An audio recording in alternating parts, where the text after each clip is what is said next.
BPSC TRE 2 BPSC TRE to के social science study में social studies के जो 9-10 टीजीटी का पेपर हुआ था उसका पेपर है, जिसमें पहला पोर्शन हिस्ट्री क्या है, जिसके 40 क्वेश्चन पूछे गए थे। वो क्वेश्चन देखते हैं क्या है। 1826 में सर्वप्रथम हड़प्पा के संबंध में किसने उल्लेख किया था। 1826 में हड़प्पा के संबंध में किसने उल्लेख किया था। Charles mason, Alexander Cunningham, John Marshall और उपयुक्त में से एक से अधिक, उपयुक्त में से कोई नहीं। तो इसका ऑप्शन होगा चार्ल मेंसन जो है, इन्होंने 1826 में सर्वप्रथम हड़प्पा के संबंध में उल्लेख किया था।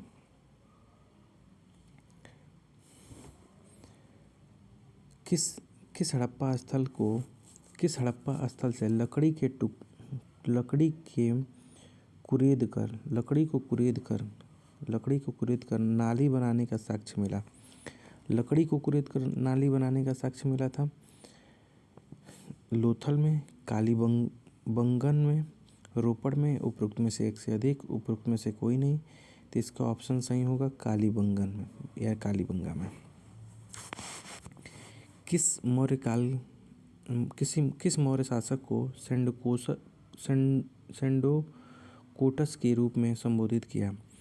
तो चंद्रगुप्त मौर्य को, बिंदुसार को, अशोक को, उपयुक्त में से एक से अधिक, इनमें से कोई नहीं। तो इसका सही ऑप्शन होगा चंद्रगुप्त मौर्य को, सेंडोकोटस। अपने शासन में के किस वर्ष में अशोक ने बोध गया की यात्रा की। अपने शासन में किस वर्ष में अशोक ने बोध गया की यात्रा की। तो अपने शासन के 10वें शासन में अशोक ने बोध गया की यात्रा की। किस अभिलेख में अशोक त्रिरत्न में विश्वास प्रकट करता था। किस अभिलेख में अशोक त्रिरत्न में विश्वास करता था। इसका ऑप्शन होगा भाब्रू, ऑप्शन ए। मौर्य काल में वार्ता क्या था। मौर्य काल में वार्ता था अधिकारी भ्रमण, पशुपालन, कृषि कार्य। तो मौर्य काल में था उपरोक्त में से एक से अधिक। मौर्य काल में वार्ता क्या था, उपरोक्त में से अधिक। अगला क्वेश्चन है मौर्य काल में रूपा जीवा क्या था। मौर्य काल में रूपा जीवा क्या था। तो इसमें से कोई नहीं। व्यापार और वाणिज्य। रूपा जीवा क्या था, व्यापार और वाणिज्य, पशुपालन और कृषि, दास प्रथा। इसका सही आंसर होगा इनमें से कोई नहीं। अगला क्वेश्चन है कौटिल्य कितने प्रकार के दासों का उल्लेख करते हैं। कौटिल्य जो है चंद्रगुप्त मौर्य के जो गुरु थे, कौटिल्य कितने प्रकार के दासों का उल्लेख किया है। तो उन्होंने 9 प्रकार के दासों का उल्लेख किया है। मौर्य शासन में मौर्य शासन काल में संग्रहण किस क्षेत्र से संबंधित था। संग्रहण जो था किस क्षेत्र से संबंधित था, न्याय से। अगला क्वेश्चन है किस चरण में पुनर्जागरण काल कहा जाता है। किस चरण को पुनर्जागरण का काल कहा जाता है। तो 14वीं-16वीं शताब्दी को क्या कहा जाता है, पुनर्जागरण काल कहा जाता है।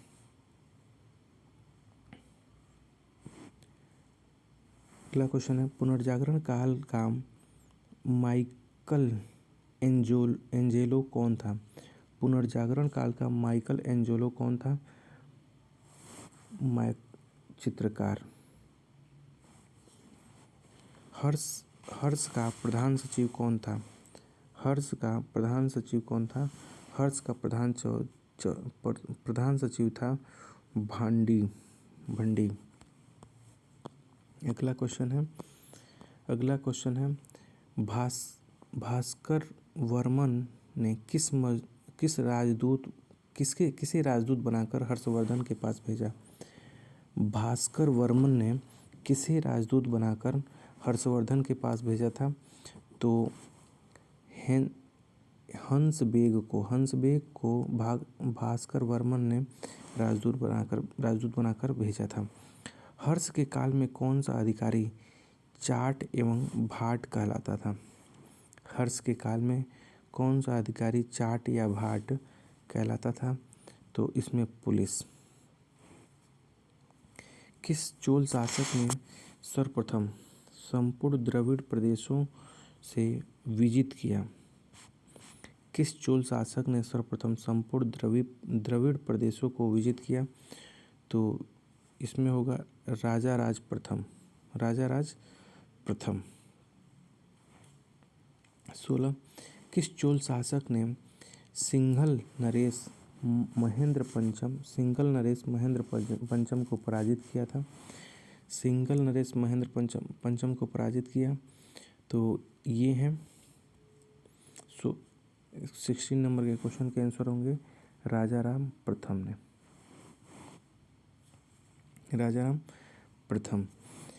फ्लाइंग शटल का आविष्कार किसने किया था? तो फ्लाइंग शटल का आविष्कार किया था जॉन के ने। किस वर्ष लिवरपूल और मैनचेस्टर के मध्य जॉर्ज स्टीफंस ने रेल चलाई? किस वर्ष लिवरपूल और मैनचेस्टर के मध्य जॉर्ज स्टीफन ने रेल चलाई थी? तो 1829 में। अगला क्वेश्चन है द वेल्थ ऑफ नेशन किसकी रचना है? द वेल्थ ऑफ नेशन किसकी रचना है? तो वेल्थ ऑफ नेशन है एडम स्मिथ की। किसकी है? एडम स्मिथ की। टाइड क्या है? नमक कर, कृषि कर, धार्मिक कर। तो इसका है ये टाइड जो है एक धार्मिक कर है। Discourse on inequality second discourse किसने लिखा? Discourse on inequality second discourse किसने लिखा? तो रूसो ने। किस द्वीप पर नेपोलियन बोनापार्ट का जन्म हुआ? किस द्वीप पर नेपोलियन बोनापार्ट का जन्म हुआ? कार्सिका, एल्बा, सेंट हेलेना और में से एक कार्सिका द्वीप पर नेपोलियन बोनापार्ट का जन्म हुआ। The spirit of the law नामक प्रसिद्ध पुस्तक किसने लिखी? The spirit of the law नामक प्रसिद्ध पुस्तक किसने लिखी? तो मॉन्टेस्क्यू ने।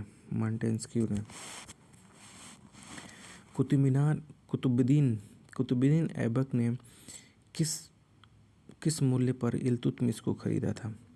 कुतुबुद्दीन ऐबक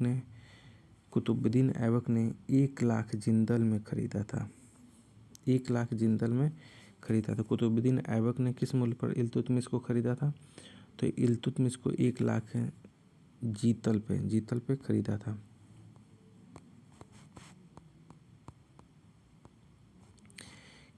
किस वर्ष इल्तुतमिश को बगदाद के खलीफा द्वारा मान्यता प्राप्त हुई? किस वर्ष इल्तुतमिश को बगदाद के खलीफा द्वारा मान्यता प्राप्त हुई? 1229 ईस्वी में। किस सुल्तान के शासनकाल में एक नया पद नाइब ए मुमलिकत सूचित किया गया? ये है बहराम शाह। बलबन को सर्वप्रथम किस दायित्व के निर्वहन हेतु नियुक्त किया गया था? बलबन को सर्वप्रथम किस दायित्व के निर्वहन हेतु नियुक्त किया गया था? तो बलबन को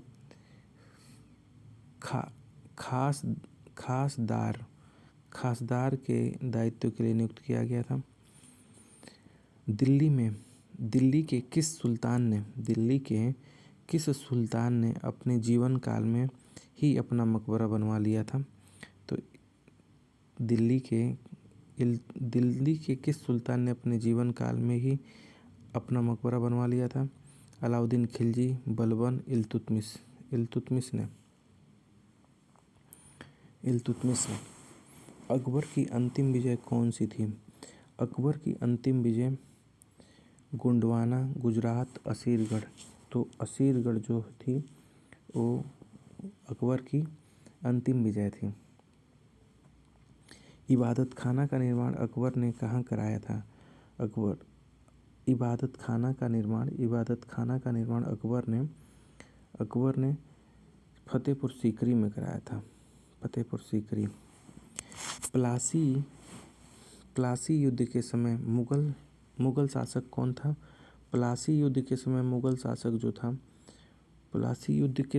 शासक था शाह आलम द्वितीय, अकबर द्वितीय और आलमगीर द्वितीय।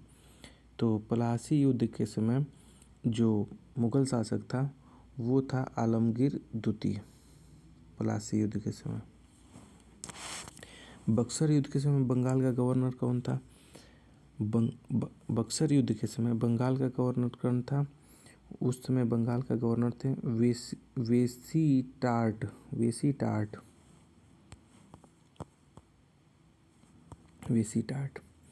बक्सर युद्ध के समय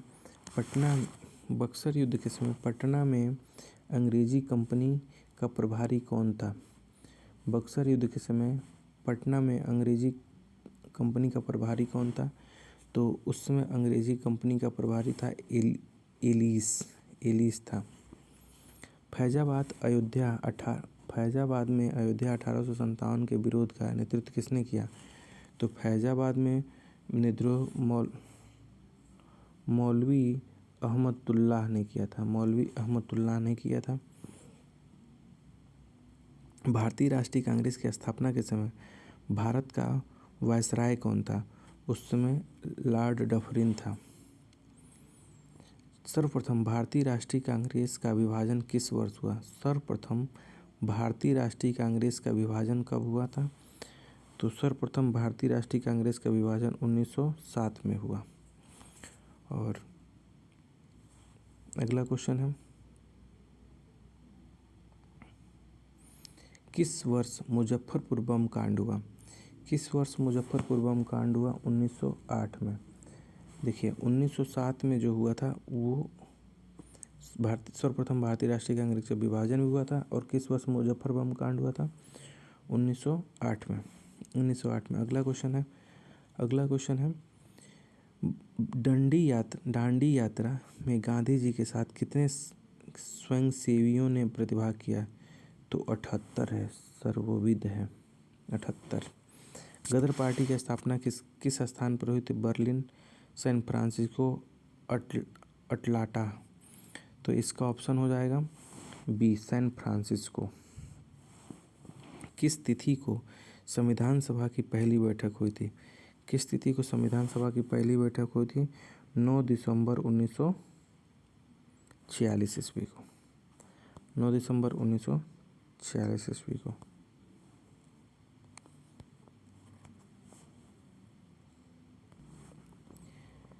यह पेपर बीपीएससी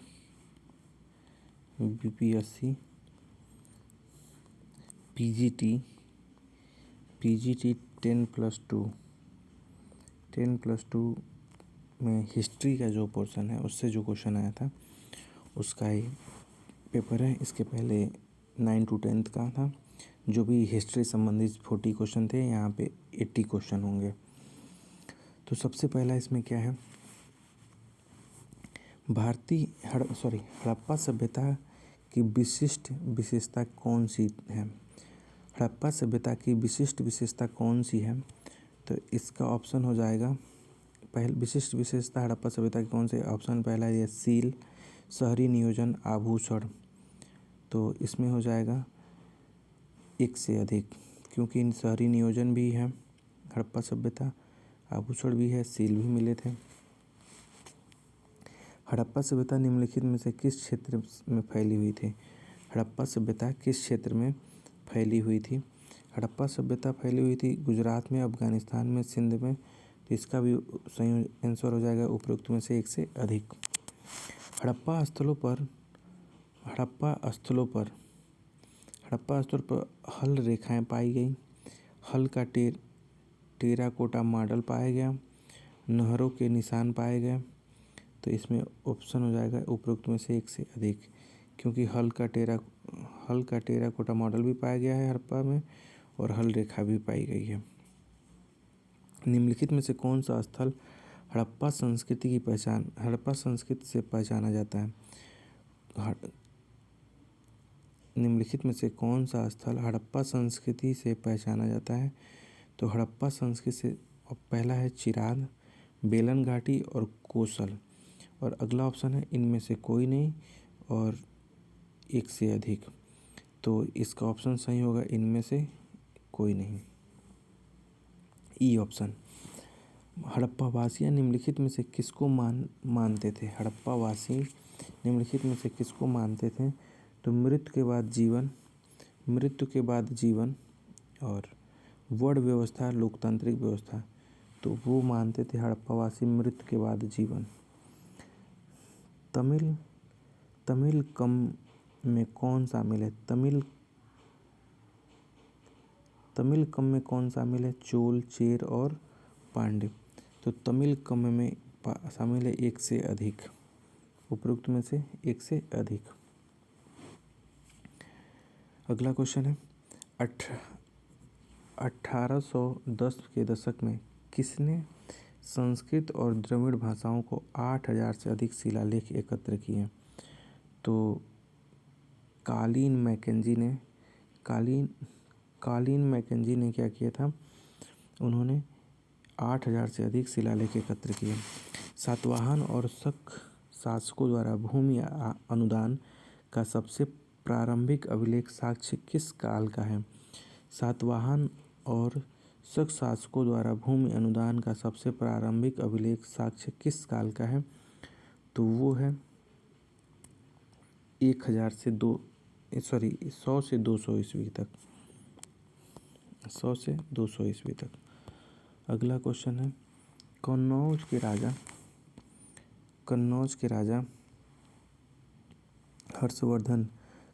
राजा हर्षवर्धन ने शासन किया। कन्नौज के राजा हर्षवर्धन ने शासन किया, किस सन में शासन किया था? तो 606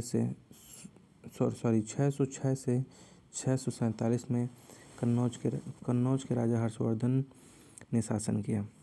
शिलालेख साक्ष्य की सीमा क्या है? शिलालेखी जो साक्ष्य है उसकी सीमा क्या है?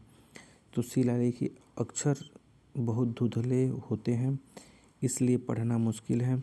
वे इन सभी बातों पर चर्चा नहीं करते जिन्हें हम आज महत्वपूर्ण मान सकते हैं। कई बार उन्हें समझना कठिन होता है। बिल्कुल सही, एक से अधिक हो जाएगा। इसका ऑप्शन क्या होगा? कई बार समझना भी कठिन हो जाता है, कई बार धुंधले भी होते हैं। वे सभी बातों पर चर्चा नहीं करते। अगला है किस कारक ने खरोष्टी को पढ़ने में सहायता की? इंडो फ्रांसीसी सिक्के पर फारसी और खरोष्टी दोनों भाषाओं में राजाओं के नाम अंकित थे। कनिंघम शिलालेख पढ़ने में माहिर थे। ब्राही का प्रयोग गुप्त राजाओं ने भी किया था।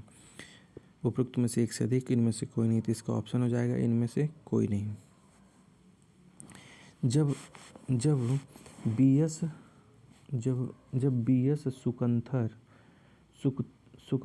सुकथनकर ने संप्रदान में महाभारत के आलोचनात्मक संस्करण निकालने का निर्णय लिया, तब तक यह तय किया गया कि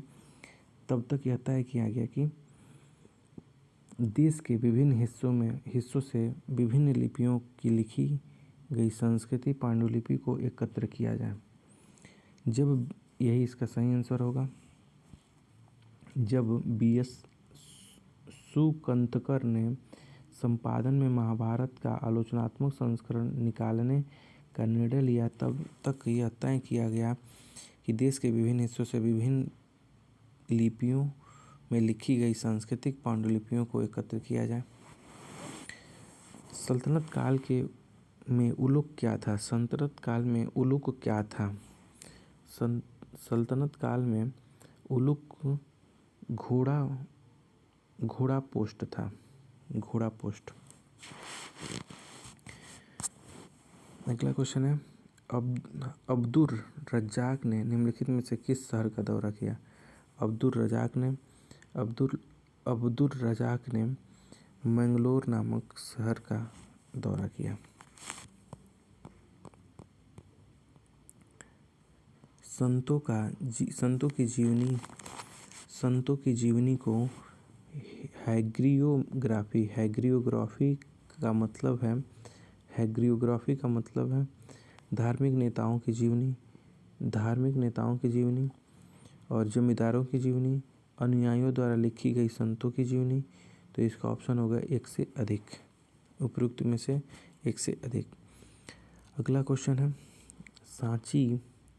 सांची के प्राचीन स्थल के संरक्षण के लिए किस शासक ने धन उपलब्ध कराया? तो सुल्तान जहां बेगम, शाहजहां बेगम, रुखसान बेगम। तो इसका ऑप्शन होगा सांची के प्रार्थना स्थल के लिए उपरोक्त में से एक से अधिक। इनमें से कौन 5वीं-7वीं शताब्दी के बीच चीनी यात्री हैं? 5वीं और 7वीं शताब्दी के बीच चीनी यात्री हैं फासियन, जुआन जियान, फाओजोंग। तो इसका ऑप्शन होगा एक से अधिक। निम्नलिखित में कौन सा सही कथन है? निम्नलिखित में से कौन सा सही कथन है? उपरोक्त में से एक से अधिक है। कैसे? प्राचीन भारत के कुछ शासक क्षत्रिय थे, बिल्कुल। कुछ शासक गैर क्षत्रिय थे, बिल्कुल। कोई शासक ब्राह्मण नहीं था। कोई भी शासक ब्राह्मण नहीं था। तो ये तो ब्राह्मण वाला तो गलत है, बट ऊपर के दो सही हैं, तो एक से अधिक हो जाएगा। चारण चरित्र लिखने के लिए निम्नलिखित में से किस सामग्री का उपयोग किया गया? चारण चरित्र लिखने के लिए निम्नलिखित में से किस सामग्री का उपयोग किया गया? तो इसमें कपड़ा, पेपर, ताड़ के पत्र। तो इसके लिए उपयुक्त जैसे ताड़ का पत्र भी था, पेपर भी था, कपड़ा भी था। 1914 में प्रकाशित द मॉन्टेस्क्यू ऑफ सांची के लेखक कौन है? मॉन्टेस्क्यू ऑफ सांची के लेखक हैं Alexander Cunningham, Alexander voucher, John Marshall. उपरोक्त में से एक से अधिक, तो इसके लिए एक से अधिक। इलियट संगमरमर क्या है? इलियट संगमरमर क्या है? इलियट संगमरमर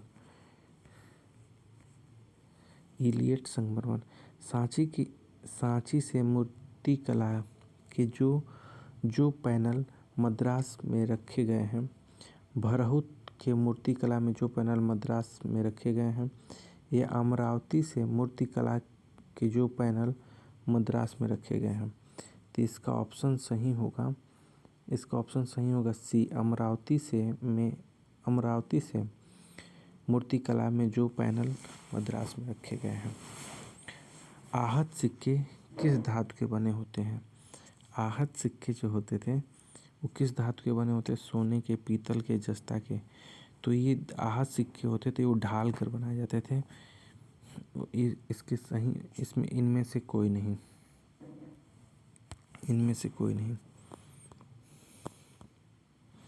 निम्नलिखित में से कौन सा अशोक के महाशिलालेख में से एक नहीं है? मास्की, कालसी और सत्रती।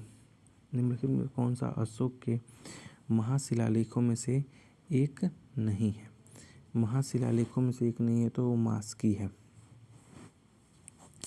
महाबलीपुरम में एक विशाल चट्टान की सतह पर एक प्रसिद्ध मूर्ति कला क्या दर्शाती है? एक महाबलीपुरम में एक विशाल चट्टान की सतह पर एक प्रसिद्ध मूर्तिकला क्या दर्शाती है?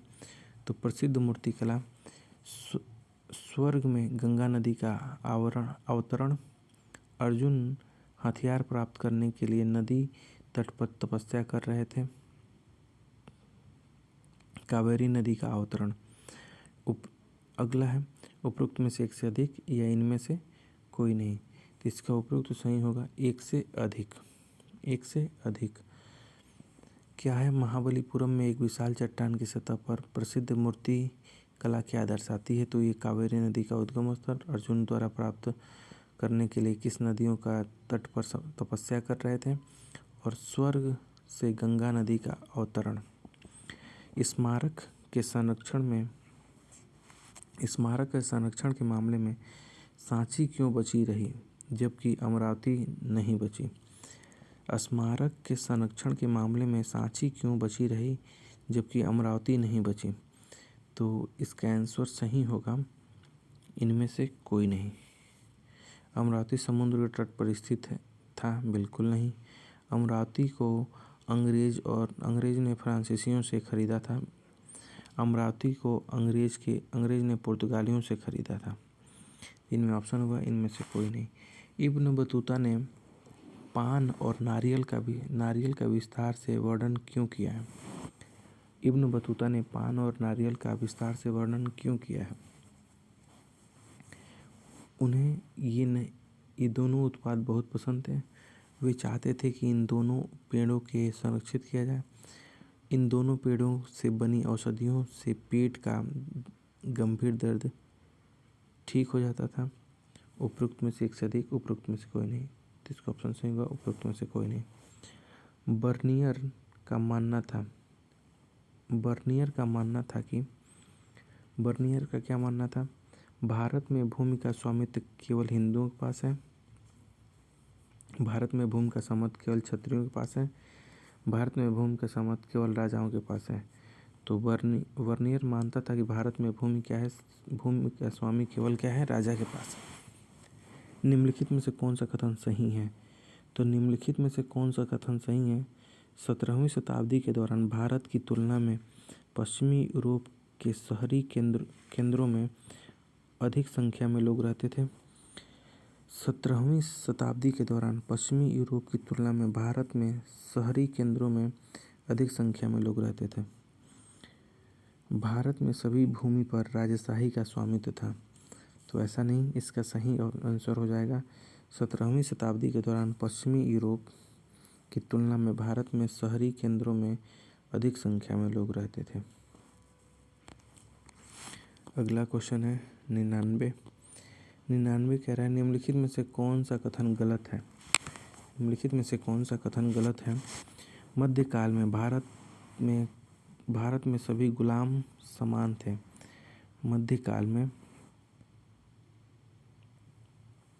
मध्यकाल में भारत के सभी गुलाम समान थे। अगला है मध्यकाल में भारत को जितने भी दास थे उन पर राजशाही का अधिकार था। जितने भी दास थे उन पर राजशाही का अधिकार था। मध्यकाल में भारत के केवल पुरुषों को ही गुलाम बनाया जाता था। उपरोक्त में से एक से अधिक सही है। भारत में दासों का उपयोग निम्नलिखित में से किस उद्देश्य के लिए किया जाता था? भारत में किस उद्देश्य के लिए किया जाता था? दरबारों में संगीत और नृत्य प्रस्तुति के लिए, पालकी ढोने के लिए, रसोई पर नजर रखने के लिए। उपरोक्त में से एक से अधिक होगा। महान और छोटी परंपराएं शब्द किसने गढ़ा? महान और छोटी परंपरा शब्द किसने गढ़ा है? तो महान और छोटी परंपरा का गढ़ा है रॉबर्ट रेडफील्ड ने। मध्यकाल में पूजा प्रणालियों के समन्वय की प्रक्रिया किस प्रकार कार्य करती है? मध्यकाल में पूजा प्रणालियों के समन्वय की प्रक्रिया में किस प्रकार कार्य करती है? तो स्थानीय पंथों के एकीकरण के लाभ का एहसास हुआ, इसलिए ब्राह्मणवादी विचारों का प्रसार करना और इसे महिलाओं के शूद्रों के लिए सुलभ बनाना, जिसे आमतौर पर वैदिक शिक्षा से बाहर रखा गया। ब्राह्मणों ने इन और अन्य सामाजिक श्रेणियों की मान्यताओं और प्रथाओं को स्वीकार किया और इन पर फिर से कायम किया। 1902 का इसका क्या होगा? 102 का हो जाएगा उपरोक्त में से एक से अधिक। भक्ति परंपराओं को किन व्यापक श्रेणियों में वर्गीकृत किया गया? भक्ति परंपराओं को किन व्यापक श्रेणियों में वर्गीकृत किया गया? सगुण और निर्गुण, महागुण और निर्गुण, सर्वगुण और सगुण, उपरोक्त में से एक से अधिक। तो ऐसा नहीं है, सगुण और निर्गुण में बांटा गया है। अगला क्वेश्चन 104। 104 क्या कहता है? अलवर और नैनार क्रमशः किन देवताओं को पूजा करते थे? अलवर और नैनार जो है वो शिव और विष्णु, शिव और शक्ति, विष्णु और शिव, निम्नलिखित में से एक से अधिक या उपरोक्त में से कोई नहीं। तो विष्णु और शिव के जो पूजा करते हैं वो अलवर और नैनार क्रमशः देवताओं को। अलवर किसके लिए? विष्णु जी के लिए, और नैनार जो थे वो शिव के लिए। नल ईरा दिव्य प्रबंधमठ किसकी रचना का एक समंक है? नल ईरा दिव्य प्रबंधमठ जो है ये है सतगुण संत कवि के, अलवर के जो हैं उनको, या निर्गुण संत कवि के। तो ये हैं अलवर के। अंडाल किस देवता के उपासक थी? अंडाल किस देवता के उपासक थी? तो अंडाल जो थे विष्णु, शिव, शक्ति, तो विष्णु के। कराइकल किस देवता के उपासक थी? कराइकल किस देवता के उपासक थी? विष्णु, शिव और शक्ति, उपरोक्त में से एक से अधिक, उपरोक्त में से कोई नहीं। तो कराइकल जो थी वो शिव की उपासक थी। ब्रह्मा बहस्त्रा किस ब्राह्मण वसवत्रा किस आंदोलन के उद्भव के लिए प्रसिद्ध था? ब्राह्मण वसवत्रा किस आंदोलन के लिए प्रसिद्ध था? थेरवाद, लिंगायत और वीरशैव, उपरोक्त में से एक से अधिक, उपरोक्त में से कोई नहीं। तो उपरोक्त में से एक से अधिक के लिए। सरिया का अर्थ है ऑप्शन है, सरिया का अर्थ है, उसका ऑप्शन है जरतुस्ती समुदाय को नियंत्रित करने वाला कानून, मुस्लिम समुदाय को नियंत्रित करने वाला कानून, पारसी समुदाय को नियंत्रित करने वाला कानून। तो शरीयत जो है, जिसको शरीयत बोला जाता है, या सरिया जो है वो मुस्लिम समुदाय को नियंत्रण। 712 ईस्वी में किस शासक ने सिंध पर विजय प्राप्त की? 712 ईस्वी में किस शासक ने सिंध पर विजय? मोहम्मद बिन अहमद, मोहम्मद बिन तुगलक, मोहम्मद बिन कासिम, उपरोक्त में से एक से अधिक, उपरोक्त में से कोई नहीं। मोहम्मद बिन कासिम ने। 11 क्वेश्चन है। 11 सिलसिला क्या होता है? सिलसिला क्या होता है? सिलसिला सूफी वंशावली,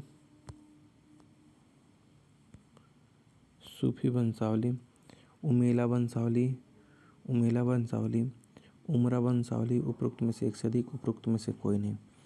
तो ये होगा सूफी वंशावली। जो सिलसिला जो है वो सूफी वंशावली से संबंधित है। अजमेर में चिश्ती दरगाह में निम्नलिखित में से किसके निर्माण के लिए अकबर जिम्मेदार था? अजमेर में चिश्ती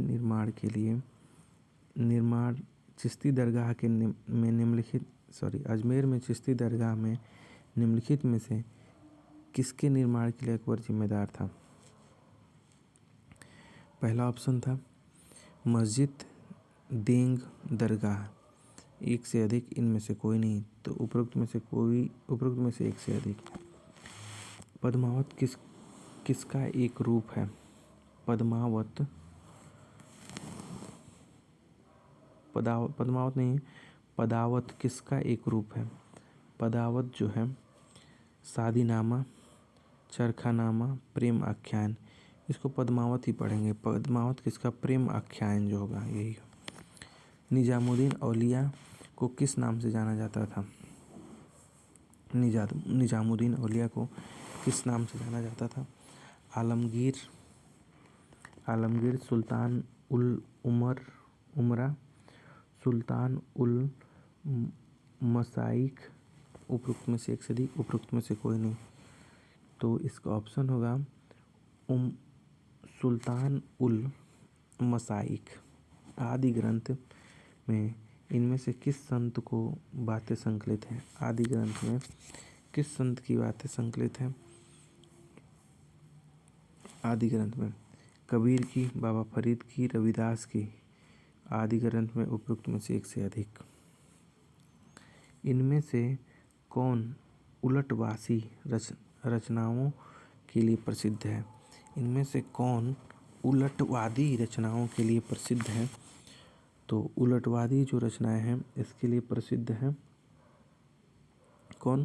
पहला ऑप्शन मलिक मोहम्मद जायसी, मंजन, कबीरदास, और अगला इन उपरोक्त में से एक से अधिक, उपरोक्त में से कोई नहीं। तो इसके ऑप्शन होंगे कबीरदास सही। उलटवासी रचनाओं के लिए प्रसिद्ध है, उलटवासी। अगला क्वेश्चन है 17। निम्नलिखित में से कौन सगुण मार्गी भक्ति संत नहीं है? क्या नहीं है? सगुण मार्गी भक्ति संत नहीं है। तो इसका ऑप्शन है कबीर, मीराबाई और तुलसीदास। कबीर, मीराबाई और तुलसीदास। उपरोक्त में से एक से अधिक, उपरोक्त में से कोई नहीं। तो संत नहीं है तो कबीर नहीं है। निम्नलिखित में कौन सा जोड़ा सही सुमलित है? कौन सही सुमलित है ये देखना है। तो तज़किरा संत की जीवनी संबंधी लेख, मालफूजात सूफी संत की बातचीत, मकतूबत सूफी गुरुओं द्वारा लिखा गया पत्र। उपरोक्त में से एक से अधिक, उपरोक्त में से कोई नहीं। तो सही आंसर हो जाएगा उपरोक्त में से एक से अधिक। हम्पी के खंडहरों को प्रकाश में लाया गया। हम्पी के जो खंडहर है उसको प्रकाश में लाया गया। तो इसका ऑप्शन है किसके द्वारा लाया गया? कॉलिन मैकेंजी द्वारा, फ्रांसीसी मैकेंजी द्वारा, अलेक्जेंडर कनिंघम द्वारा। उपरोक्त में से एक से अधिक, उपरोक्त में से कोई नहीं। तो कॉलिन मैकेंजी द्वारा है क्या किया गया था? हम्पी के खंडहरों को प्रकाश में लाया गया। अगला क्वेश्चन है विजयनगर के शासकों का किस क्षेत्र के शासकों के साथ संघर्ष था? विजयनगर के शासकों का किस क्षेत्र के शासकों के साथ संघर्ष था? पहला था गुजरात के सुल्तान, उड़ीसा के गजपति शासक, बतापी के सातवाहन शासक। उपरोक्त में से एक से अधिक, उपरोक्त में से कोई नहीं। तो इसका ऑप्शन होगा उड़ीसा के गजपति शासक। निम्नलिखित में से किस राज्य को कर्नाटक साम्राज्य के नाम से भी जाना जाता है? किसे कर्नाटक साम्राज्य के नाम से भी जाना जाता है? तो पांड्यों का साम्राज्य, चेरों का साम्राज्य, चोल का साम्राज्य। उपरोक्त में से एक से अधिक और उपर्युक्त में से कोई नहीं। तो इसका ऑप्शन हो जाएगा उपर्युक्त में से कोई नहीं। 15वीं शताब्दी में विजयनगर साम्राज्य का दौरा किसने किया? 15वीं शताब्दी में विजयनगर का दौरा किसने किया?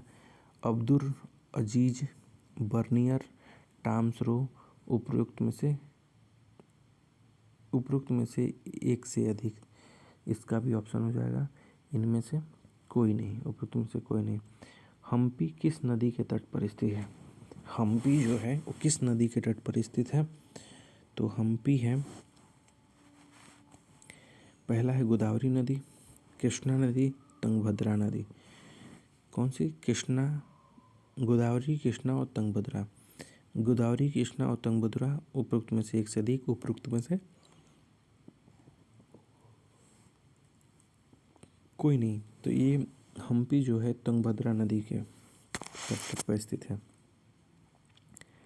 हजारा राम मंदिर के दीवारों पर निम्नलिखित में से किसकी कहानी को दर्शाया गया है?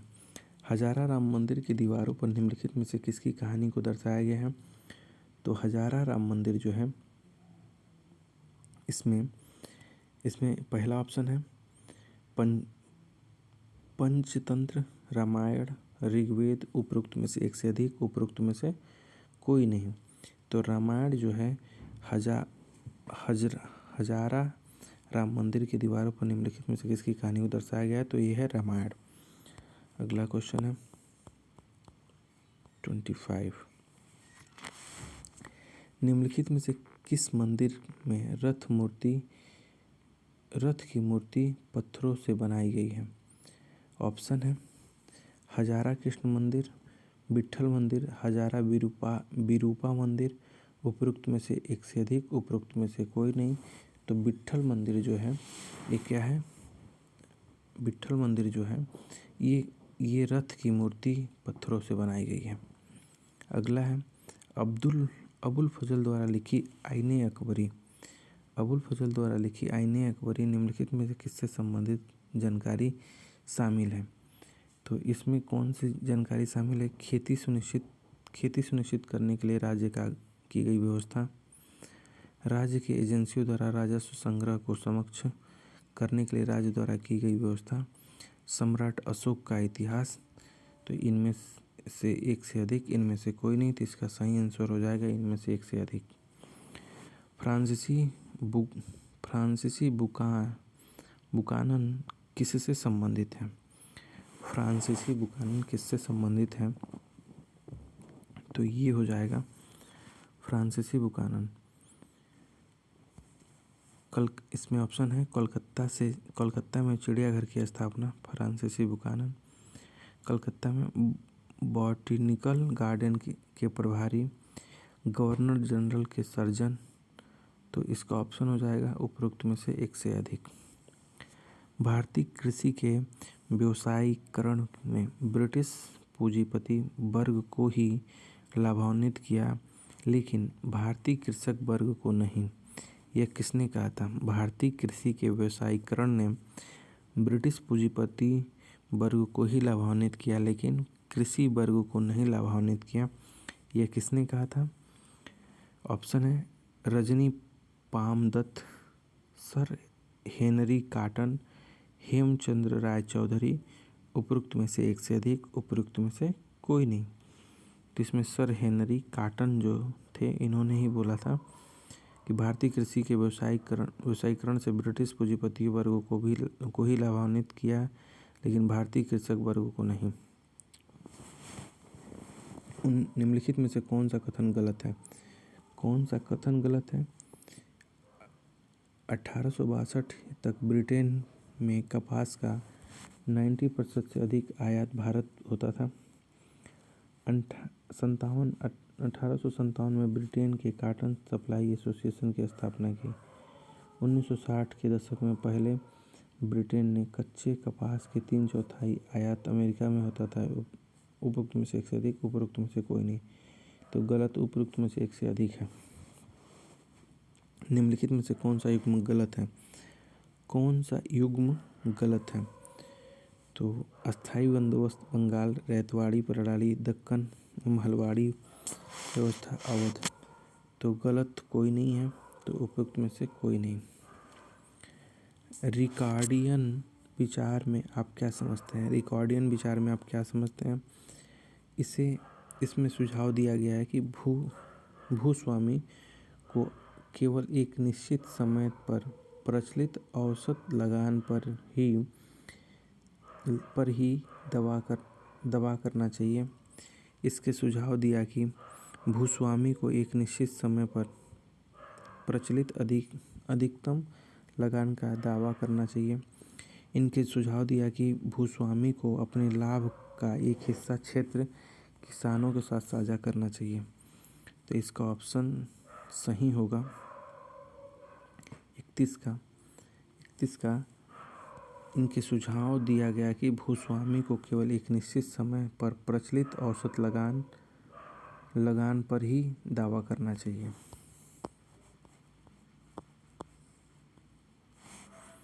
अगला क्वेश्चन है, अंग्रेजों ने परिसीमन कानून क्यों पारित किया, जिससे कहा गया कि साहूकारों और रैयतों के बीच हस्ताक्षरित ऋण बांड की वैधता केवल 3 वर्षों के लिए होगी। ऑप्शन है, वे किसान की भलाई की कामना करते थे, वे साहूकारों के लिए अधिक लाभ सुनिश्चित करना चाहते थे, वे न्यायिक प्रणाली की पवित्रता की रक्षा करना चाहते थे। उपरोक्त में से एक से अधिक, उपरोक्त में से कोई नहीं। तो इसका ऑप्शन सही होगा उपरोक्त में से कोई नहीं। इनमें से कौन नेता 1857 के विद्रोह से जुड़े नहीं हैं? विद्रोह से जुड़े नहीं हैं। रानी लक्ष्मीबाई तो जुड़ी हैं। शाहमल, मौलवी अहमदुल्ला शाह, तो ये तो सुना है, दोनों भी सुना है, तो जुड़े हैं कि कौन लोग? इनमें से जुड़े नहीं हैं, इनमें से कोई नहीं, यानी सब जुड़े हैं। निम्नलिखित में से कौन सा कारण 1857 के विद्रोह की शुरुआत में नहीं जुड़ा नहीं है? कौन सा जुड़ा नहीं है? तो जुड़ा होगा सब। ब्रिटिश सरकार द्वारा दत्तक को मान्यता देने से इनकार बिल्कुल किया था। ब्रिटिश सरकार ने मान्यता देने से मना कर दिया था। यह धारणा कि अंग्रेज भारतीय समाज द्वारा पोषित और पवित्र मानने जाने वाले सामाजिक धार्मिक रीति रिवाजों को नष्ट कर रहे हैं। अंग्रेज किसानों के रक्षक थे। तो इसका सही आंसर होगा डी, उपरोक्त में से एक से अधिक।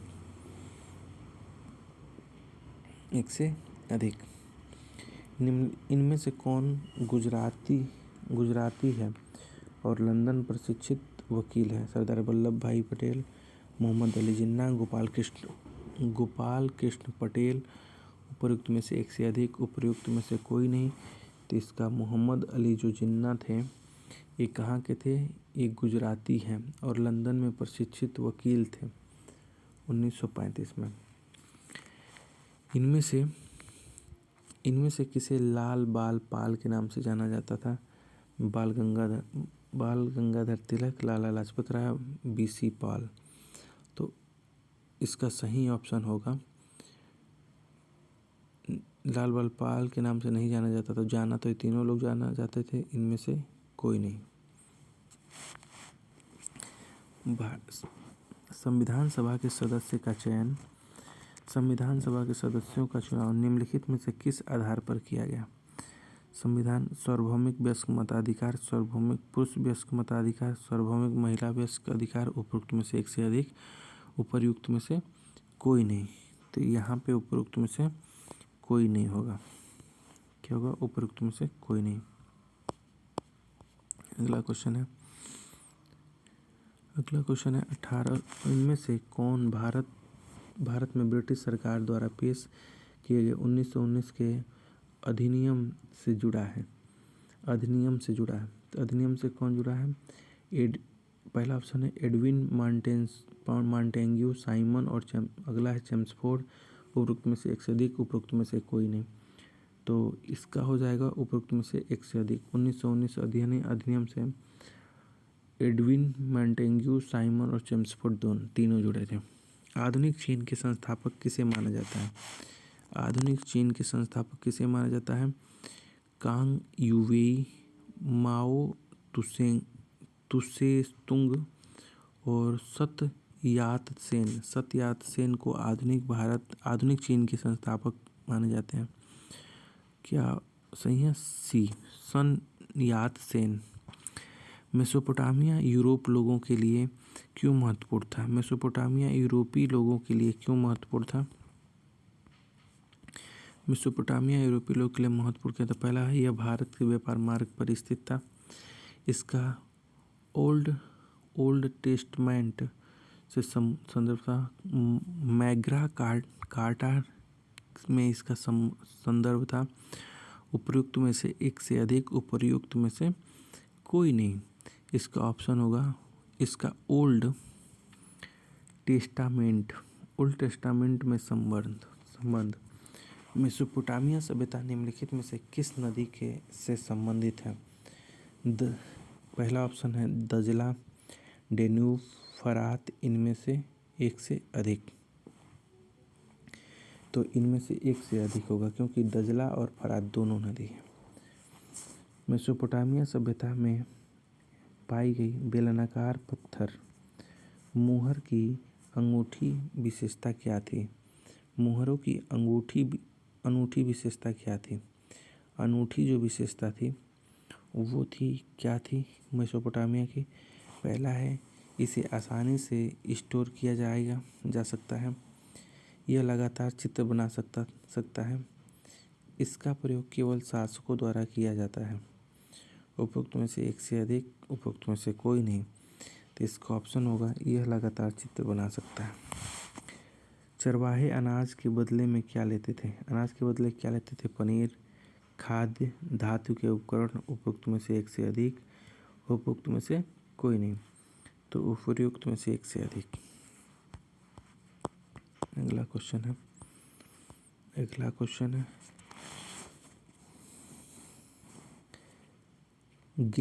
गिलगमेश महाकाव्य मूलतः किस पर लिखा गया है?